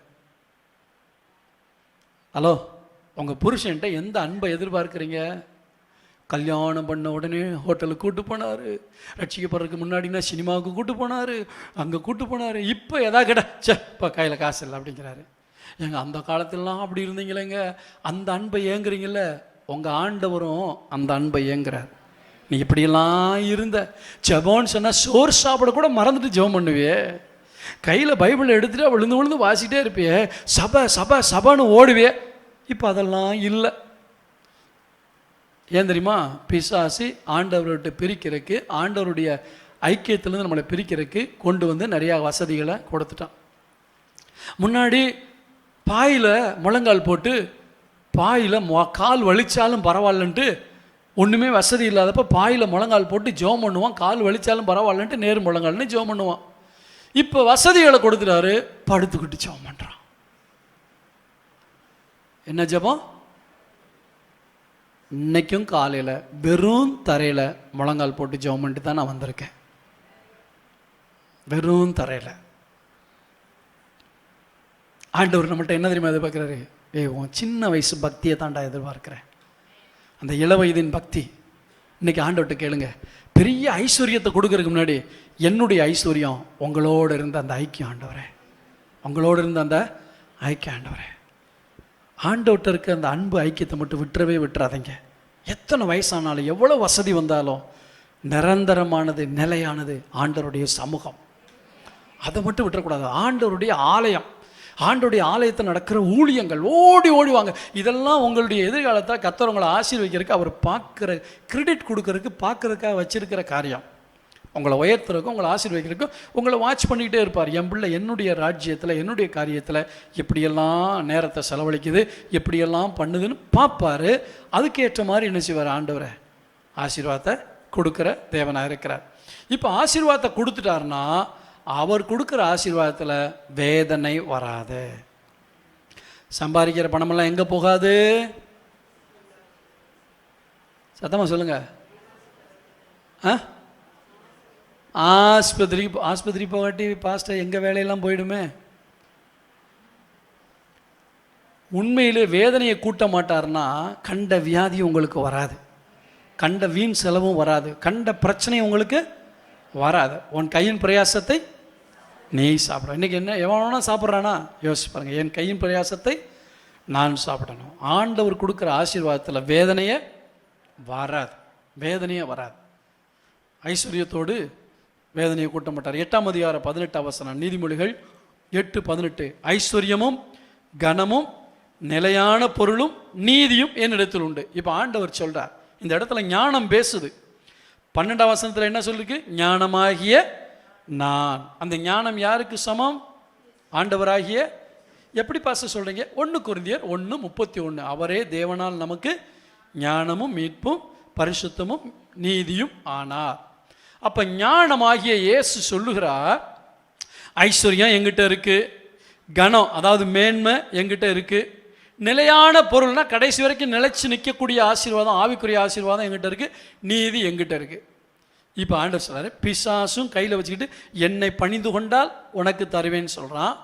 ஆண்டவர் சொல்கிறாரு, எல்லாரும் எங்கிட்ட வாங்க, உங்களுக்கு வேண்டிய எல்லாமே எங்கிட்ட. நீங்கள் யார்கிட்ட வாங்க விரும்புகிறீங்க? ஆனால் அவன்கிட்ட வாங்க விரும்பினா எப்படி வேணாலும் வாழ கற்றுக்கொண்டா போதும், அவன் கொடுத்துருவான். ஆனால் இங்கே வாங்கணுன்னா இப்படித்தான் வாழணும்னு சொல்லுவார். அப்படி வாழ்ந்தால் கொடுப்பாரு. இதில் வேதனை இருக்காது, அதில் வேதனை இருக்கும். புரியுது உங்களுக்கு? பிசாசு கொடுக்குற ஆசீர்வாதத்தில் வேதனை இருக்கும், தேவன் கொடுக்குற ஆசீர்வாதத்தில் வேதனை இருக்காது. அவற்றை நிலையான பொருள் உண்டு, ஆசீர்வாதம் உண்டு, ஐஸ்வர்யம் உண்டு, எல்லாமே உண்டு. தேவனிடத்திலிருந்து பெறக்கூடிய ஆசீர்வாதத்தை தேவன் நமக்கு தருகிற தேவனாக இருக்கிறார். நீதிமொழிகள் 22:7 நீங்கள் வாசிக்கும் பொழுது, தாழ்மைக்கும் கர்த்தருக்கு பயப்படுவதற்கும் பலன் ஐஸ்வர்யமும் மகிமையும் ஜீவனமா. இப்போ ஆண்டவர் இங்கே சொல்கிறாரு, உனக்கு ஐஸ்வர்யம் வேணுமா? இந்த உலகத்தில் நல்ல மகிமையாக வாழணுமா? ஜீவன்னா நித்திய ஜீவன், கடைசி வரைக்கும் நிலைத்திருக்கக்கூடிய ஜீவன். கவனிங்க, ஐஸ்வர்யம் மகிமை ஜீவன். சொல்லுங்க பார்க்கலாம். ஐஸ்வர்யம் மகிமை ஜீவன். பிசாசு கொடுக்கறது எதை மட்டும் காட்டினா? உலகத்தின் ஐஸ்வர்யத்தை மட்டும் காட்டினான். அதில் ஜீவன் இல்லை, அதில் நீதி இல்லை, அதில் மேன்மை இல்லை. ஆனால் என் ஆண்டவர் கொடுப்பதில் ஐஸ்வர்யம் உண்டு, மகிமை உண்டு, ஜீவன் உண்டு. யாருக்கு கொடுக்கிறார்? தாழ்மை உள்ளவர்களுக்கு. எவ்வளவு கர்த்தரினை உயர்த்தினாலும் என் நட மாறாது. ஆமென். ஒன்றும் இல்லாதவங்களுக்கு கொஞ்சம் பணம் வந்துட்டா நட மாறிடும். ஆனால் தேவ பிள்ளைகளுக்கு என்ன செய்யக்கூடாது? நட என்ன கூடாது? மாற. உள்ளுக்குள்ளே பெருமை வந்துடவே கூடாது. கர்த்தர் சொத்தம் எப்பவும் போல் தாழ்மையாக இருக்கணும், எப்பவும் போல் தாழ்மையாக இருக்கணும். தாழ்மை உள்ளவங்களுக்கும் கர்த்தருக்கு பயந்து வாழ்கிறவங்களுக்கும். ஆரம்பத்தில் ஐயோ ஞாயிற்றுக்கிழமை நான் சர்ச்சுக்கு போகணும், ஞாயிற்றுக்கிழமை சர்ச்சுக்கு போகணும், நான் எங்கேயும் வரமாட்டேன் அப்படிங்கிற அந்த பயம் இருக்கும். கொஞ்ச நாள் ஆனதுக்கப்புறம் உலக மனுஷனோட சேர சேர உலக ஞானம் நமக்குள் வர ஆரம்பி. ஒரு வாரம் போராட்டிங்கன்னா ஆண்டவர் அடிக்கவா போகிறாரு? ஹலோ, ஒரு வாரம் போகாட்டி ஆண்டவர் அடிப்பேன்னு ஆண்டவர் எங்கேயுமே சொல்லலை. ஆனால் அவர் எதிர்பார்க்கிறார் நீ ஆரம்பத்தில் இருந்தது போல் இருக்கணும். அப்போ கொஞ்ச நாளுக்கு என்ன, ஒரு வாரம் வீட்டில் இருந்து ஆராதிச்சு ஆராதனை மாதிரி இல்லையா? அதான் ஆன்லைனில் போடுறாங்களே, ஆராய்ச்சிக்கலாமே. மனைவி பிள்ளைகளை கூட்டிகிட்டு வரணும், மற்றவங்களையும் என்ன செய்யணும், வீட்டில் வராதவங்க அத்தனை பேர் என்ன செய்யணும், கூட்டிகிட்டு வரணும். பழக்கிடக்கூடாது. 1000 தடைகள் வரும். இதெல்லாம் பிசாசுடைய தடைகள். அதுக்காக முயற்சி எடுக்கணும். நாளைக்கு ஒரு கல்யாணம் நடக்குதுன்னா என்ன இருந்தாலும் நம்ம டியூட்டி என்ன செய்யணும், அரேஞ்ச் பண்ணிட்டு ஓடுறோம். அதே போல் மனைவி பிள்ளைகள் சொந்த பந்தங்கள் அண்ணன் தம்பி எல்லாரும் வீட்டில் இருக்கக்கூடாது. எல்லாரும் என்ன செய்யணும், சர்ச்சுக்கு வரணும். பழகிடக்கூடாது. நம்ம மைண்டில் உலகத்தின் ஞானத்தை பிசாசு கொடுப்பார். அந்த ஞானம் நம்ம செய்கிறது சரின்னு சொல்ல வைக்கும். ஆனால் கர்த்தருக்கு பயப்படும் போது ஐயோ இல்லை, ஆண்டவருடைய ஆராதனை தான் முக்கியம். கர்த்தருக்கு பயப்படுகிற பயம் அறிவை சார்ந்திருக்காது, ஆவியை சார்ந்திருக்கும். ஆமென். கர்த்தருக்கு பயப்படுகிற பயம் எதை சார்ந்திருக்கும்? ஆவியை சார்ந்திருக்கும், அறிவை சார்ந்து இருக்காது. கர்த்தருக்கு ஸ்தோத்திரம்டாக. சரி, தேவனுடைய ஐஸ்வர்யம், தேவனிடத்தில் ஐஸ்வர்யம் உள்ளவனாயிராமல் தனக்காகவே ஐஸ்வர்யவனாக இருக்கான்னு சொன்னால, அப்போ தேவனுடைய ஐஸ்வர்யம் என்ன? தேவன் எதை ஐஸ்வர்யம் என்று பார்க்கிறார் அப்படின்னா, சில காரியங்களை உங்களுக்கு நான் சொல்ல விரும்புகிறேன். ஆவிக்குரிய ஐஸ்வர்யத்தை பற்றி. பொருளாதாரம் என்பது ஒரு ஆசீர்வாதம், அதுக்கு தான் முன்னாடியே சொல்லிட்டேன். ஆபிரகாம், ஈசாக்கு, யாக்கோபு, தாவீது, சாலமோன், யோசபாத், எசேக்கியா இவங்களெல்லாம் வச்சிருந்தார். புதிய ஏற்பாட்டிலும் சரி எல்லாரும் என்ன செய்கிறார்? ஆசீர்வதிக்கிறார். யோசேப்பு என்னும் ஐஸ்வர்யவான், அந்த ஐஸ்வர்யவான் தான் இயேசுக்கு கல்லறையே கொடுத்தவன். ஆமென் சொல்லுவோமா? அவன் ஒரு ஐஸ்வர்யன், அவன் தான் கல்லறையே ஆண்டவர் கொடுத்தான். அப்போ ஐஸ்வர்யம் தவறு அல்ல. எங்கேருந்து வர்றதுங்கிறது தான் முக்கியம், நான் யார்கிட்டருந்து பெற்றுக்கொள்கிறேங்கிறது தான் முக்கியம். அதே சமயத்தில் ஆண்டவர் சொன்னார் அல்லவா, இந்த பூமிக்குரிய ஐஸ்வர்யம் மட்டுமல்ல, தேவனிடத்தில் ஐஸ்வர்யம் உள்ளவர்களாயிருங்கள். அப்போ ஆண்டவற்றை நான் எப்படி ஐஸ்வர்யமாக இருக்கிறது? அதுக்கு என்ன வழி? ரோமர் 2:4 அல்லது தேவ தயவு நீ குணப்படும்படி உன்னை ஏவுகிறது என்று அறியாமல் அவருடைய தயவு, பொறுமை, நீடிய சாந்தம் இவைகளின் ஐஸ்வர்யத்தை அசட்டை பண்ணுகிறாயோ. நல்ல கவனிங்க, முக்கியமானதை சொல்கிறேன். தேவனுடைய கையிலிருந்து எனக்கு கிடைக்கிற ஆசீர்வாதம் செலவழியக்கூடியது. அது பணமாக இருக்கலாம், பொண்ணாக இருக்கலாம், பொருளாக இருக்கலாம், எல்லாமே நிலையற்றது. சொல்லுங்க, அது பிசாசு கொடுத்தாலும் சரி, ஆண்டவர் கொடுத்தாலும் சரி, இந்த பொருளாதார ஐஸ்வர்யம் நிலையற்றது. ஆனால் நிலையானது, ஆண்டவர் சொன்னார் நிலையான பொருள் என்னிடத்தில் உண்டு என்று சொன்னாரு. அந்த நிலையான பொருள் என்ன? தேவனிடத்தில் அவர்கிட்ட கொடுக்க, அவருடைய கையிலிருந்து எடுத்து கொடுக்கிற ஆசீர்வாதம் அல்ல, அவருக்குள் இருந்து எனக்கு கிடைக்கக்கூடிய ஆசீர்வாதம் அவருடைய தயவு, அவருடைய பொறுமை, அவருடைய சாந்தம். ஆமென் சொல்லுவோமா? தேவன் என்னிடத்தில் பொறுமையா இருக்கு. ஐயோ ஆண்டவரே, நான் எவ்வளோ தவறு செஞ்சேன், என்னை அடிக்காம எங்கிட்ட பொறுமையா இருந்தேன். அதுதான் கர்த்தர் உனக்கு கொடுத்திருக்கிற ஐஸ்வர்யம். உன்னுடைய பாவத்துக்கு தக்கதாக உனக்கு சரி கட்டாமல், உன்னுடைய அக்கிரமத்துக்கு தக்கதாக உன்னை தண்டிக்காமல் உன்மேல் ஆண்டவர் பொறுமையா இருக்கிறாரே, அந்த பொறுமை, அந்த நீடிய சாந்தம், அந்த தயவு, இதை நிறைய தேவன்கிட்ட சம்பாதிக்கணும். தேவ தயவை சம்பாதிக்க. ஆமென் சொல்லுமா? தேவனுடைய இரக்கத்தை சம்பாதிங்க. இது இன்னைக்கு நம்ம மறந்துடுறோம். ஆண்டவரே எனக்கு பொருள்னு கேட்குறோம். நல்லது, பொருளை கொடுப்பா. நான் பொருளாதார ஆசீர்வாதத்துக்கு எதிரானவன் அல்ல, எனக்கும் பொருள் தேவை. நானும் பொருளாதார ஆசீர்வாதத்தை பெற்று அனுபவித்து வாழ்ந்து கொண்டிருக்கிறேன், வேண்டாம் என்று சொல்லவில்லை, உங்களுக்கு வேண்டும். ஆனால் அழியாத ஒரு ஐஸ்வர்யத்தை கர்த்தர் வைத்திருக்கிறார். தேவனுடைய சுபாவமாகிய ஆசீர்வாதங்கள், அவருடைய இரக்கம். தேவ இரக்கம் உங்களுக்கு இருந்துச்சுன்னா ஆபத்தில் பாதுகாக்கப்படுவீங்க. தேவ தயவு இருந்துச்சுன்னா மனுஷனுடைய தயவு உங்களுக்கு கிடைக்கும்படி கர்த்தர் உதவி செய்வார். அல்லேலூயா. அப்போ தேவனுடைய தன்மை நமக்கு ஒரு ஐஸ்வர்யம், தேவனுடைய குணங்கள் நமக்கு ஒரு ஐஸ்வர்யம். நம்ம குறைவுள்ளவர்களாக இருந்தாலும் தேவனுடைய கோபம் நம்மை தண்டியாதபடி நம்மேல் தயவு காட்டுகிறார். அதுதான் நம்முடைய அளவற்ற ஐஸ்வர்யம். அது மட்டும் இல்லைங்க, தேவன் நமக்கு கொடுத்துருக்கிற ரட்சிப்பு, தேவன் நமக்கு கொடுத்துருக்கிற மன்னிப்பு, தேவன் நமக்கு கொடுத்துருக்கிற விடுதலை. ஆமென் சொல்லுவோமா? அது மட்டும் இல்லை, தேவன் நமக்கு கொடுத்துருக்கிற சந்தோஷம், சமாதானம். யாருடைய சந்தோஷத்தை கொடுத்தாரு? யாருடைய சமாதானத்தை கொடுத்தாரு? அவரிடத்தில். ஒரு தெய்வம் எவ்வளவு சந்தோஷமா இருப்பாரோ அந்த சந்தோஷத்தை நமக்குள்ள கொடுக்குறாரு. எனக்கு என்ன பிரச்சனை வந்தாலும் ஒரு நாளும் அந்த நேரத்தில் சில டென்ஷன் வரும், சில பதஷ்டம் வரும். ஆனால் எந்த கவலையும் எந்த டென்ஷனையும் என் இருதயத்துக்குள்ளே அனுமதிக்கவே மாட்டேன். ஏன்னா உள்ளே இருக்கிற தேவ சமாதானம் எனக்கு முக்கியம், உள்ளே இருக்கிற தேவ சந்தோஷம் முக்கியம். அதை இழந்துட்டு அப்புறம் போய் ஆண்டவர்கிட்ட போயிட்டு ஐயோ ஆண்டவரே நான் தப்பு பண்ணிட்டு எனக்கு தாங்கப்பா, சமாதானம் இல்லை, சந்தோஷம் இல்லை, அந்த கதையே இருக்கப்படாது. 1000 வந்தாலும் அப்படியே அந்த மைண்ட் அளவில் அப்படியே தூக்கி போட்டுட்டு, என்ன இதுதான் எனக்கு பொக்கிஷம், எது? சந்தோஷம். சொல்லுங்க பார்க்கலாம். கோடிக்கணக்கில் பணம் வச்சு வீட்டில் சந்தோஷம் இல்லைன்னு வச்சுங்க, எப்படி இருப்பீங்க? வீட்டில் இருக்க மனைவி பேயா இருக்கான்னு வச்சுங்க, எத்தனை லட்சம் இருந்தாலும் உங்களுக்கு எப்படி இருக்கும்? வீட்டுக்கு போவே மனசு. ஆனால் வீடை கோடிக்கணக்கில் கட்டி போட்டிருப்பீங்க, இருக்க முடியுமா? புருஷன் ராட்சதானா இருக்கான்னு வச்சுங்க, எவ்வளோ கோடி இருந்தாலும் வாழ முடியுமா? வாழ முடியாது. அப்போ எது தேவை? சந்தோஷம். ஆண்டவர் என்ன சொன்னார்?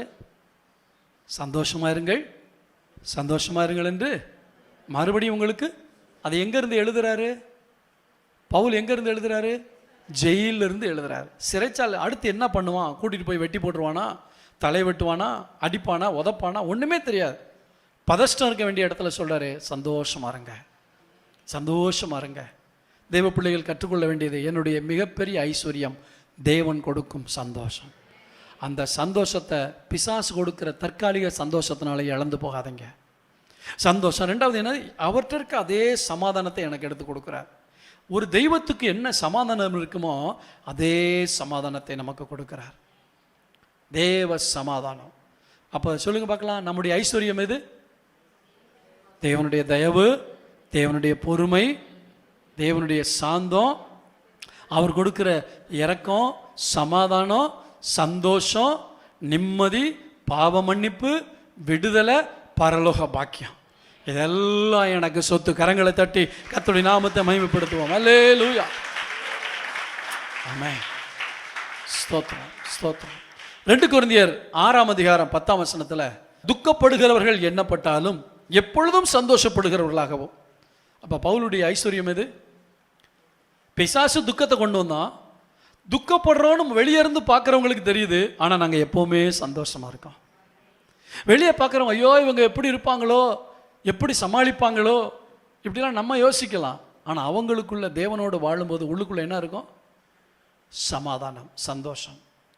தேவனுடைய சமாதானத்தை, சந்தோஷத்தை இழந்துட்டிங்கன்னா ஆல்வேஸ் டென்ஷன், ஆல்வேஸ் சந்தேகம், ஆல்வேஸ் முறுமுறுப்பு, ஆல்வேஸ் குறை சொல்கிறது, இதெல்லாம் வந்துடும்.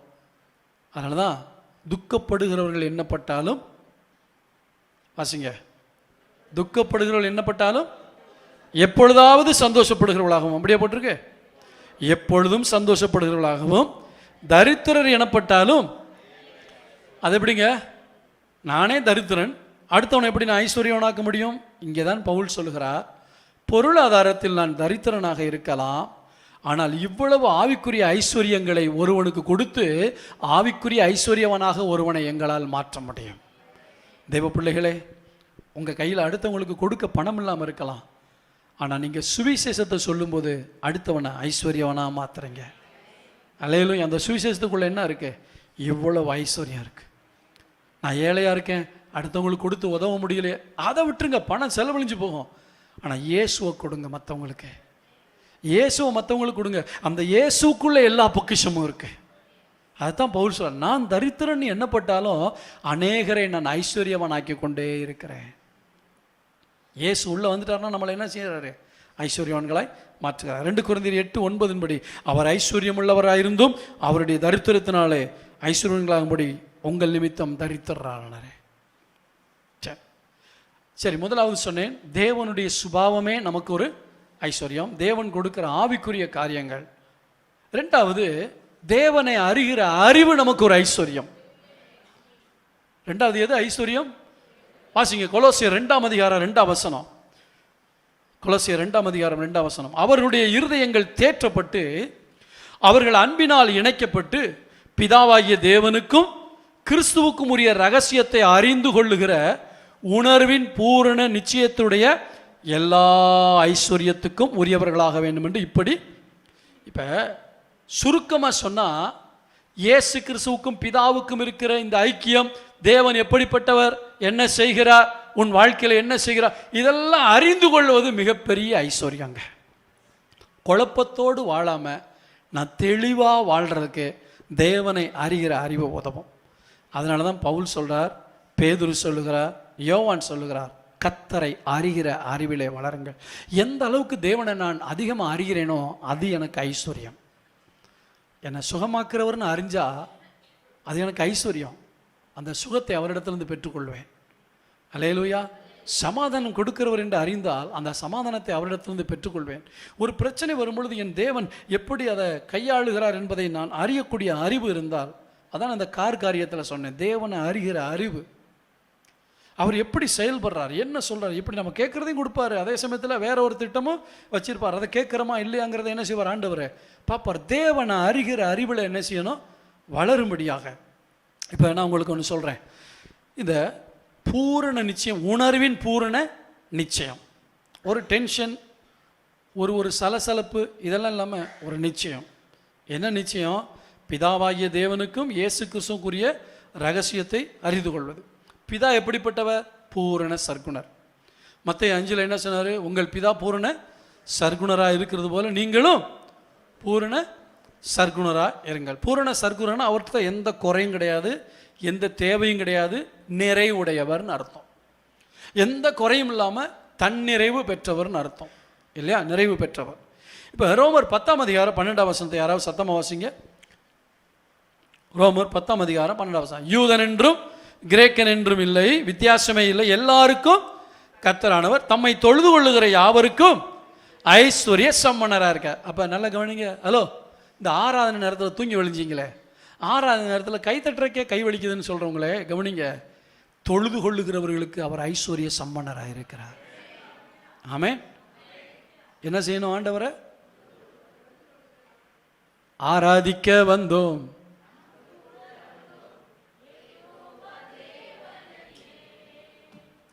துதித்திட வந்தோ, தொழுதிட வந்தோ, தூயவரே சுவையே. ஆராதிக்க வந்தோ, அன்பு கூற வந்தோ, ஏகோவா தேவனையே. துதித்திட வந்தோ, தொழுதிட வந்தோ, தூயவரே சுவையே. பாருங்க, அப்ப தொழுது கொள்ளுகிறவர்களுக்கு அவர் எப்படிப்பட்டவராக இருக்காரா? ஆண்டவருடைய ஐஸ்வர்யம் உங்களுக்கு வரணுமா? அவரே ஐஸ்வர்யமா இருக்காரு. தொழுது கொள்ளுகிற யாவருக்கும் ஐஸ்வர்யத்தை தருகிறாருன்னு சொல்லாம ஐஸ்வர்ய சம்பனராக இருக்கிறார்.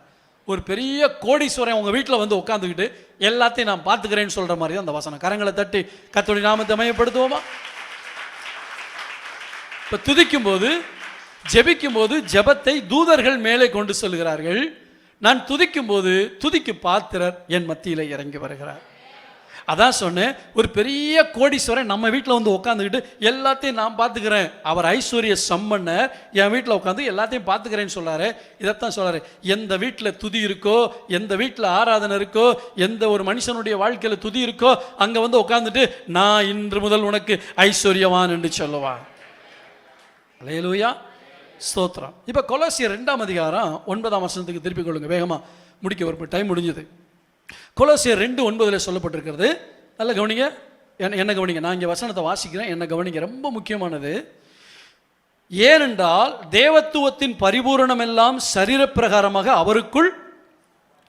பரிபூரணம் எல்லாம் என்ன அர்த்தம்? அவருடைய ஐஸ்வர்யம், அவருடைய மகிமை, அவருடைய செல்வம், அவருடைய மாட்சிமை எல்லாமே பரலோகத்தில் இருக்கிற தெய்வம் இருக்கிறாரே, அவருடைய தெய்வத்துவம், அவர் எவ்வளவு சம்பூர்ணராக இருக்காரே, எவ்வளவு பூரணராக இருக்கிறாரோ, அது அனைத்தும் கொஞ்சம் கூட வித்தியாசம் இல்லாமல் எங்கே வந்துருச்சு?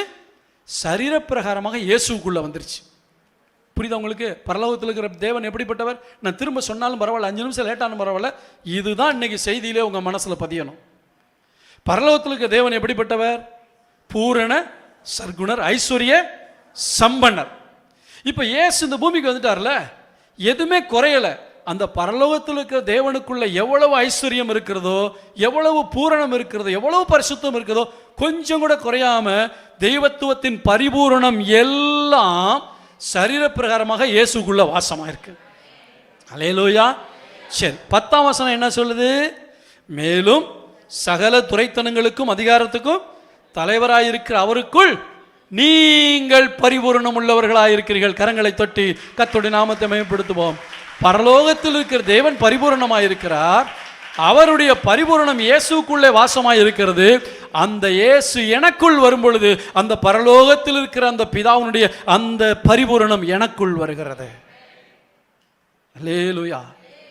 அப்ப இயேசு எனக்குள்ள வாசம் பண்ணா போதும், ஐஸ்வர்யத்தை பற்றி எனக்கு கவலை இல்லை. அவர் எனக்குள் வாசம் பண்ண வேண்டும். அப்படின்னு என்ன அர்த்தம்? பாவம் மட்டும் இருக்கவே கூடாது, அசுத்தம் மட்டும் இருக்கவே, கண்களின் இச்சை, மாம்சத்தின் இச்சை, ஜீவனத்தின் பெருமை, இது இல்லாமல் நான் ஆண்டவரை இரட்சகராக ஏற்றுக்கொண்டு வாழும்போது அந்த இயேசு என்ன செய்கிறார்? நமக்குள்ளே வாசிக்கிறார். கொலோசியர் 1:27 வாசிக்கிறோம். பின்பகுதியில் கிறிஸ்துவானவர் மகிமையின் நம்பிக்கையாக உங்களுக்குள் இருக்கிறதே அந்த ரகசியம். ஆமே.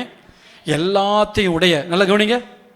ஒருத்தர் வர்றார், குதிரையில் வர்றார், குதிரைக்கு 2 பக்கமும் 2 பெட்டியை தொங்க போட்டு வர்றார். பொண்ணு, வெள்ளி, வைடூரியம் எல்லாத்தையும் எடுத்துகிட்டு வரார். வர்றவர் சொல்லார், எவ்வளோ நாளைக்கு என்ன உன் வீட்டில் வச்சுருக்கியோ அவ்வளோ நாள் இதெல்லாம் உனக்கு செலவழிப்பேன் அப்படின்னு சொல்கிறார். நீங்கள் என்ன பண்ணுவீங்க? நீங்கள் என்ன செய்வீங்க? ஹலோ, நம்ம என்ன செய்வோம் தெரியுமா? வாயான்னு வர வச்சு வாங்கிக்கிட்டு அவரை அடித்து வரட்டிடுவோம். இயேசுவை ஏற்றுக்கொண்ட புதுசு ஐயா வாங்கன்னு கூப்பிட்டோம். பல காரியங்களை செஞ்சு அவரை விரட்டிட்டு அவர் கொடுக்குற ஆசீர்வாதம் வேணும், அவர் கொடுக்குற சமாதானம் வேணும். ஆனால் அவர் மட்டும், ஏன்னா அவர் வந்தால் சும்மா இருக்க மாட்டார். மகனே இது வேணாம்ப்பா, எனக்கு பிடிக்கலப்பா அப்படிம்பார். வர்ற அந்த ஐஸ்வர்ய சம்மனர் சொல்கிறார், ஒரே ஒரு கண்டிஷன், இந்த பொண்ணெல்லாம் உனக்கு, இந்த பொருள் எல்லாம் உனக்கு, இந்த வைரம் உனக்கு, வைடூரியம் உனக்கு, இந்த டாலர் உனக்கு, எல்லாமே உனக்கு தான். ஆனால் ஒன்று, நான் இருக்கிற வரைக்கும் இந்த வீடு நான் விரும்புகிற மாதிரி இருக்கணும். சரியா? எப்படியா இருக்கணும்? காலையில் 5 மணிக்கெல்லாம் நான் எந்திரிப்பேன், நீ என் கூட எந்திரிக்கணும். ஐயோ 5 மணிக்கு தானே நல்ல தூக்கம் வருது. அப்புறம் நான் ஒரு புத்தகத்தை வைத்திருப்பேன், அந்த புத்தகத்தை டெய்லி நீ வாசிக்கணும். அப்படியா? வாசிக்கணுமா? இப்போ வாசிக்கிற பழக்கமெல்லாம் எல்லாருக்குள்ளேயும் குறைஞ்சி போச்சே. இல்லை வாசிக்கணும். சரி. 2வது, இந்த தீமையான காரியங்கள் என்ன செய்யக்கூடாது? உள்ளவர், நீ கெட்ட வார்த்தை பேசக்கூடாது, அடுத்தவங்கள்ட்ட சண்டை போடக்கூடாது, அடுத்தவங்களை மன்னிக்கணும். இப்படிலாம் என்ன அது? கொஞ்சம் பணத்தை கொண்டு வந்துட்டு ஊரில் இருக்க கதையெல்லாம் சொல்லிக்கிட்டு இருக்கீங்களே, இது வேணாம், ஒன்றும் வேணாம். இதுதான் நம்ம வாழ்க்கை. இந்த வழிபோக்கனை போல ஐஸ்வர்யம், கனம், மகிமை எல்லாம் என் ஆண்டவர் இயேசுக்குள்ளே இருக்கிறது.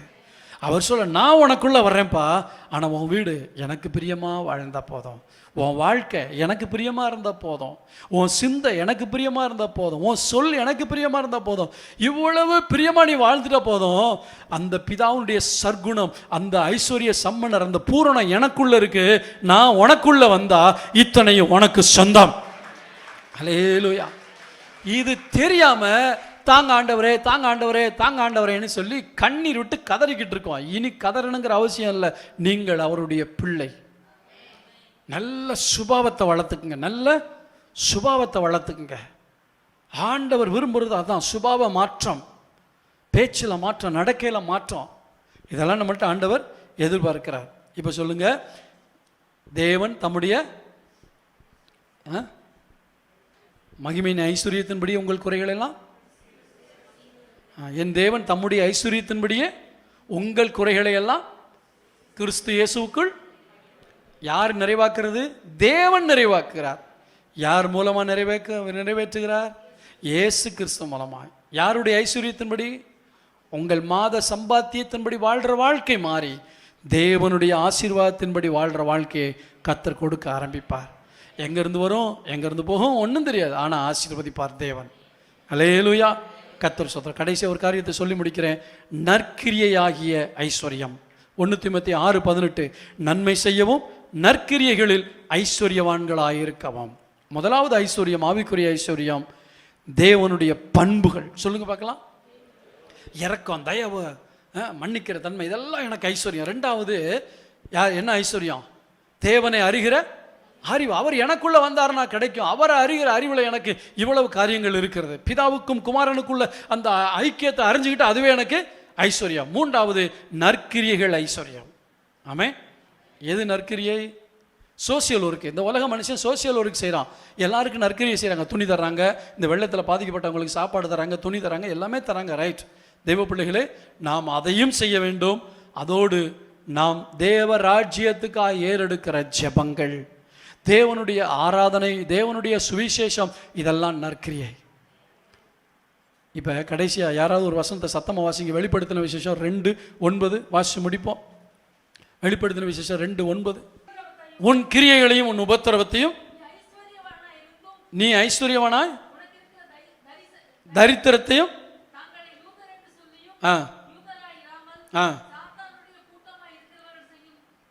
அதாவது இங்கே சொல்ல விரும்புகிறா, நீ ஐஸ்வர்யன்னு சொல்கிறப்ப ஆனால் உனக்கு தரித்திரம் இருக்குது. இதான் ஆண்டவர் சொல்கிறார்.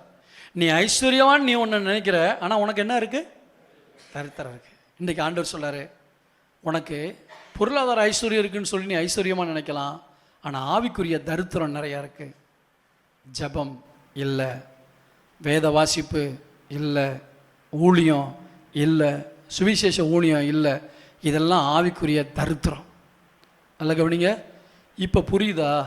தேவனுடைய ஆசீர்வாதம், தேவனுடைய ஐஸ்வர்யம் ஏன் வரல? இதில் நான் தரித்திரனாக இருக்கேன். இன்றைக்கி ஆண்டவர்கிட்ட கேளுங்க, ஜெபத்தில் எனக்கு தரித்திரம் வரவே கூடாது. நல்லா திருப்தியாக ஜெபிக்கணும். ஆண்டவரே, வேத வாசிப்பில் தரித்திரம் என்ன தெரியுமா? 10 அதிகாரம் வாசித்த இடத்துல 1 அதிகாரம் வாசிச்சா, 10 ரூபா சம்பாதிச்ச இடத்துல 1 ரூபா சம்பாதிச்சா அதுக்கு பேர் என்னது? தரித்திரம். நீ 10 அதிகாரம் வாசிச்சுட்டு இப்போ 1 அதிகாரத்தை வாசிக்கிறிய, தரித்திரமாக தெரியல? இது என்ன தரித்திரம்? ஆவிக்குரிய தரித்திரம். ஓடி ஓடி ஊழியம் செஞ்சு ஓடி ஓடி ஜெபத்துக்கெல்லாம் வருவீங்களே. இப்போ கணக்கு மாதத்துக்கு ஒரு தடவை போய் தலை காட்டுவோம். அப்போ வாரம் வாரம் ஓடி வந்தோம். இப்போ மாதத்துக்கு ஒருக்கா போய் தரித்திரமாக தெரியல? ஆண்டவர் சொல்கிறாரு, இந்த தரித்திரம் மாறட்டும், உன் வாழ்க்கையில் ஐஸ்வர்யம் தழைத்துவங்க. நீ ஐஸ்வர்யமானு நினைக்கிற, ஆனால் உனக்குள்ள என்ன இருக்குது? தரித்திரம். இந்த தரித்திரத்தை மாற்றக்கூடிய நான், உனக்காக நான் ஐஸ்வர்யவனாக இருந்தோம், உனக்காக நான் தரித்திரனாய் மாறினேன். ஆமே. நீங்கள் கேட்ட செய்தியில் உங்களுக்கு என்ன மனசில் நிற்கிது? 2 இடத்துலேருந்து ஐஸ்வர்யம் வருது. ஒன்று பிசாசிட்டிருந்து, அது கூட வேதனை இருக்கும். இன்னொன்று தேவனிடத்துலேருந்து. தேவனிடத்துலேருந்து எத்தனை ஆசீர்வாதம் வருது? 2 ஐஸ்வர்யம். ஒன்று பூமிக்குரிய ஐஸ்வர்யம், 2வது ஆவிக்குரிய ஐஸ்வர்யம். இந்த பூமிக்குரிய ஐஸ்வர்யம் எதை சார்ந்திருக்கிறது? என்னுடைய ஆவிக்குரிய வாழ்க்கையை சார்ந்திருக்கிறது.